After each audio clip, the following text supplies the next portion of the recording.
और जी। एक अमूमी राय कानूनी माहिरीन की यही है कि ये एक नटशेल केस है और इसमें सज़ा पक्की है। तो उस सज़ा के नतीजे में बुशरा बीबी को गिरफ्तारी देनी पड़ेगी। पहले भी जी। जब बुशरा बीबी को सज़ा हुई थी, वो गिरफ्तारी देने अडयाले खुद पहुँच गई थी। तो उनको गिरफ्तारी देनी पड़ेगी। अगर वो गिरफ्तारी नहीं देंगी और मफ़रूर या इश्तिहारी हो जाएँगी, तो फिर वो अपील नहीं कर सकेंगी इस्लामाबाद हाई कोर्ट में।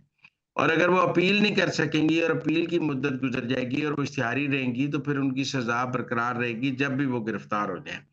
लिहाज़ा उनको सभी ये मशवरा देंगे कि अगर आपने अपील का हक़ इस्तेमाल करना है, अगर आपने खुद को बरी कराना है या आगे को रिलीफ लेना है, तो आपको गिरफ्तारी देनी होगी।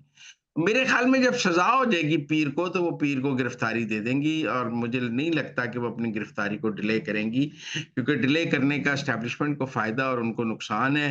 लिहाज़ा वो सज़ा होने के बाद वो खुद को गिरफ्तारी दे देंगी।